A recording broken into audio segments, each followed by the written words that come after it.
會長啊，你有冇發覺馬來西亞人咧有好多離奇嘅生活習慣咧？係喎，我哋啱啱嚟嘅時候咧，特別覺得離奇嘅，而家習慣咗啦。係但係你有冇發覺咧？其實對馬來西亞人嚟講咧，香港人都有好多離奇嘅生活習慣嘅喎。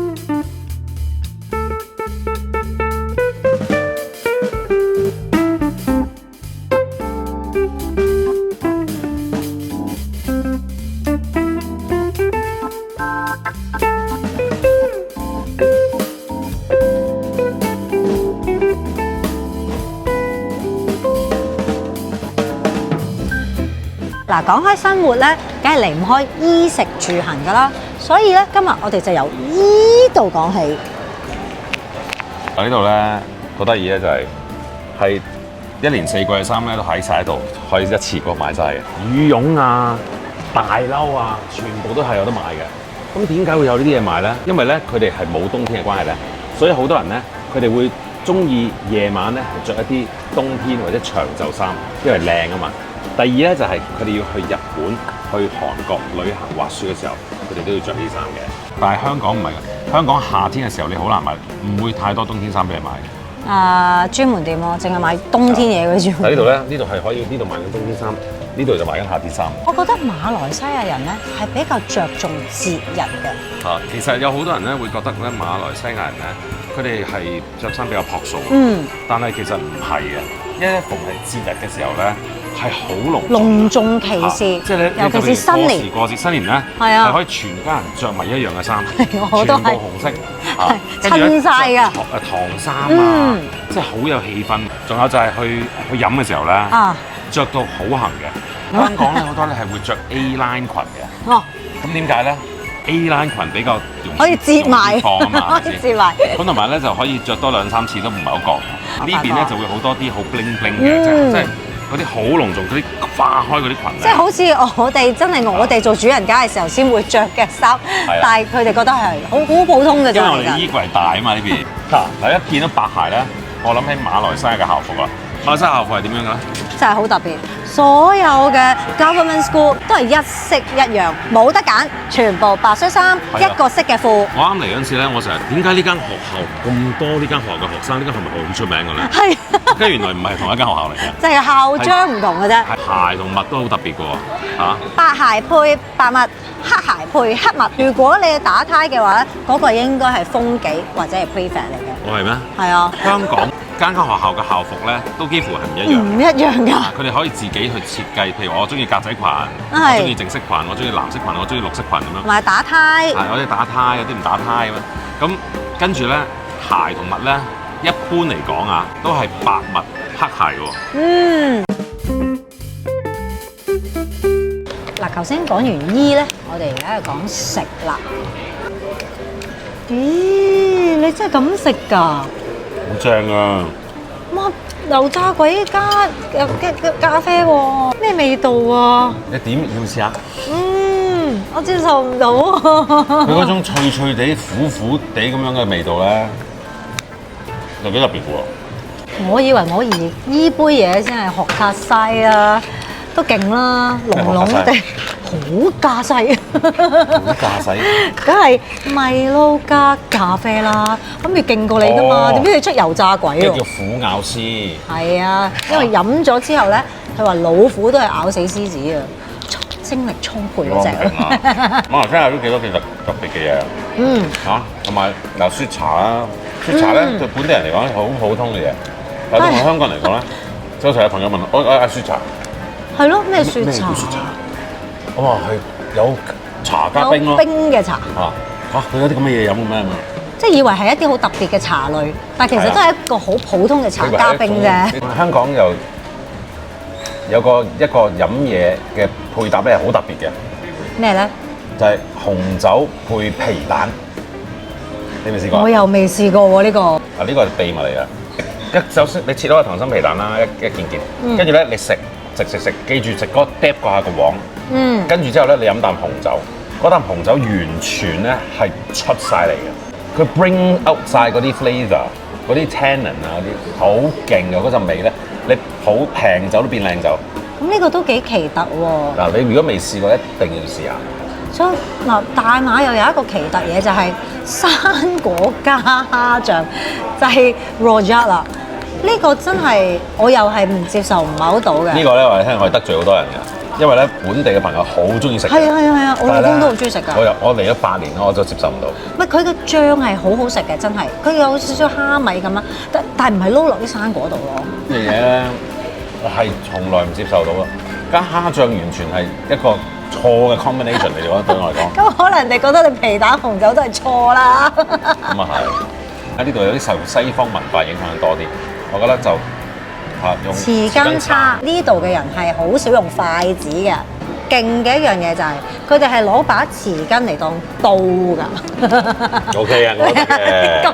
但係我以前喺香港係冇呢樣嘢㗎。同埋香港咧就有一好興呢個搭台文化。係搭台文化，我都講。呢度咧嗱，譬如我喺鋪頭嗰陣時啊，我哋好滿晒啊嘛。啱啱介唔介意同嗰邊嗰2位人一齊坐啊嘛，搭台啊？唔興啊！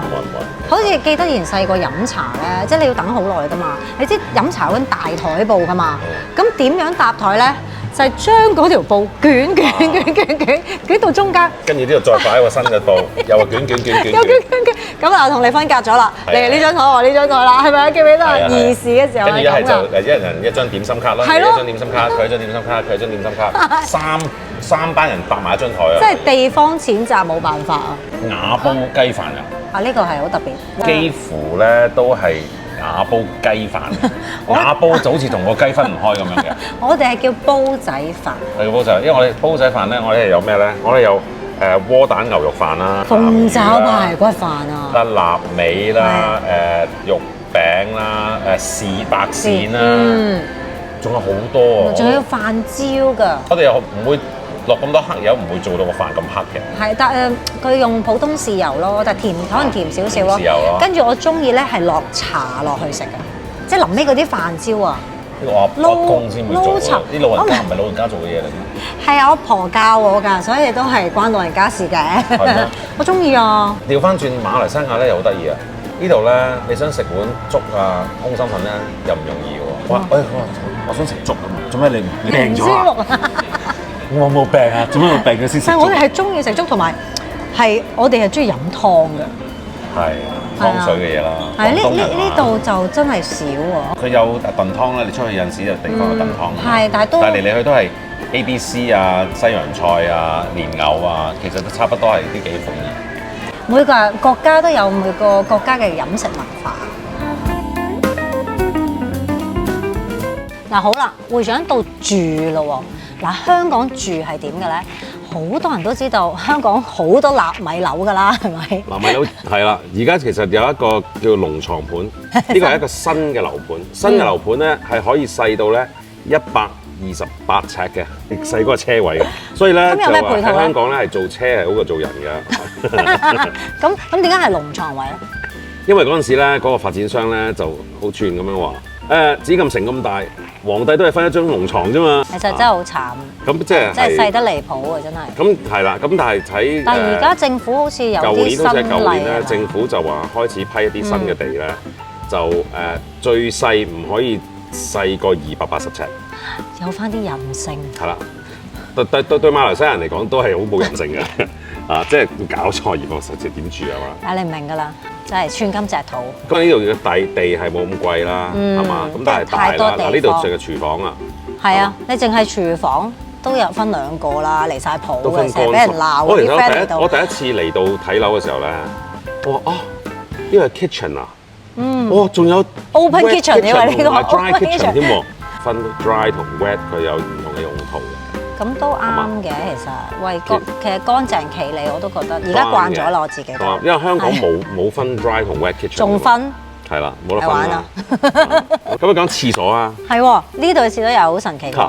我嚟到嘅時候咧，我有條水喉喺度嘅咧。我係覺得我嚟洗廁所嘅。我喺度都諗住係方便攞嚟啡啊，即係清潔啊嘛。嚇，原來喺度洗 pat pat 嘅。好似聽聞你而家都愛上咗。係，冇錯，我嗰日同你講，同周圍同人講。而家咧都係。有用呢一個設施嘅，我小朋友有用啦，係啦，我自己仲未用到。係啦，咁其實咧去完廁所咧，你沖下咧真係乾淨嘅，係啦。咁咁啊，亦都我而家好犀利個沖到咧，係嗰個廁所板係唔會濕嘅。有技巧。咁同埋咧，沖完之後，你會唔會抹乾？就係因為沖完嘅時候，我嘗試過，你係要抹，但係一抹咧就 sorry 啊，黐晒到個咩喺度，我就覺得就仲衰，咁我就唔用啦。係唔抹嘅喎，根本上抹唔到嘅。係啊，爛咯，即爛嘅。跟住到時仲要黐住喺上面，你又睇唔到咧。即係你而家決定就放棄嗰啲紙紙啦。我係唔抹嘅。哦，淨係洗。咁跟住點樣濕晒？就咁着翻條褲。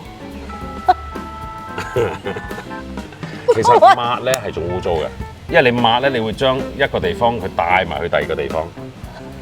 你明唔明我意思？好啦，我講下房啦。房係咪每一戶人家都會有個風扇咧？風扇對你嚟講咪好重要，即係我覺得對馬來西亞人嚟講，風扇係好緊要。我覺得超過90%嘅地方都係有風扇。我開頭就真係好唔慣咯，因為我老公係開冷氣，開個冷氣仲要開多把風扇，咁咪吹走晒啲冷氣咯。為乜咧？啲冷氣喺度吹住你。我係以前係晚晚吹冷氣嘅。咁自從我太太搬過嚟同我住咧，佢就唔中意吹冷氣嘅。哦，佢都咁我開頭都係覺得好似得唔得啊咁樣，唔掂喎。因為我哋香港慣咗吹冷氣噶嘛。咁但係咧，我而家就開始我就唔中意吹冷氣啦。我瞓覺咧，我都係開風扇嘅。我係晏晝從來都唔開冷氣嘅。咁但係夜晚瞓覺就要啦。係啦，咁咧就嗰日我老婆話：喂，我想將個客廳嗰個把風扇拆咗，我拆咗佢，因為好熱咯。佢唔係中意咩？佢話想加個燈喺嗰度喎。哦，係啊，香港係咁嘅，即係一個大燈，上面個燈靚啲嘛。咁但係我又覺得好似風扇實際啲喎。人有個人嘅喜好啦。講到行咧，馬來西亞好離奇嘅就係，我哋好少坐公共交通工具。點解咧？嗱，我哋試下買飛先。試下先。3個人。唔好意思啊。入錢。哎呀！仲有下面個窿啊！車嚟啦，車嚟啦！其實而家馬來西亞地鐵咧都係算係起得幾靚，好多都唔係喺地底嘅，全部喺地面嘅。因為遲發展啊，所以係向高啊。係啦，因為同埋挖地咧係好貴嘅。馬來西亞實在地太大啦，太大啦。咁所以好多時咧都唔係點到點嘅，所以有啲人搭咧就係咁啱，可能佢屋企出邊有一個站，佢去嗰個目的地又有個站，咁佢就可以啦。同埋有好多人咧係入去市中心咧先至會選擇搭地鐵。咁係咪好多咗人會買地鐵樓上嘅屋咧？會唔會啊？即係好似香港咁咧，香港係中意㗎嘛。係咁 sell 法啦，但係我覺得都係多餘嘅，因為我都唔搭嘅。我嚟18年，我先係搭咗3次啫嘛。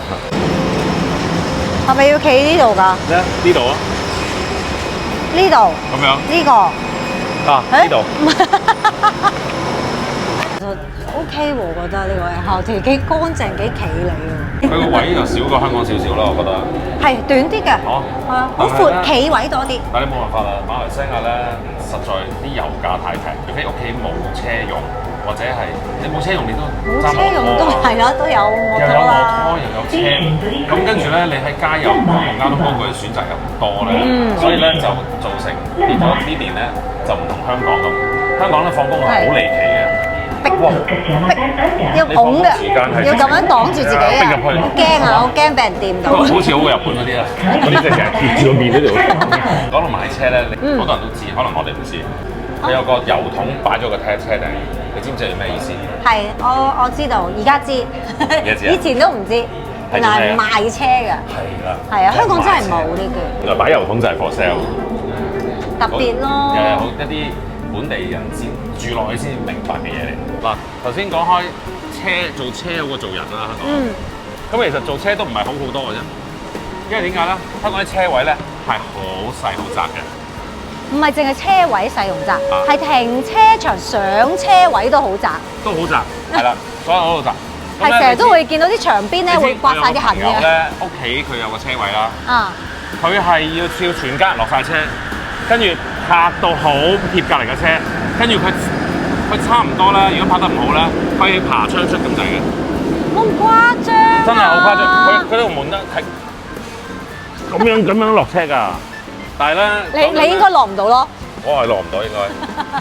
呢個咁嘅車位咧，又可以賣幾多錢咧？以我所知，應該係有賣過700萬以上啦。冇但係我聽人講話過千萬都有，我最勁聽過係300幾萬。一個車位喎。咁你買唔買咧？梗係唔買啦。我冇錢買。我哋頭先講咗咁多我哋覺得離奇嘅嘢啦，我唔知你覺唔覺得啦？係啦，咁如果大家咧又諗到一啲你哋覺得係香港或者大馬好離奇嘅啲生活習慣咧，不妨喺下面留言俾我哋同大家觀眾朋友 share 下嘅。咁啊，下一集見，記得繼續留意我哋嘅 YouTube channel 啦，拜拜。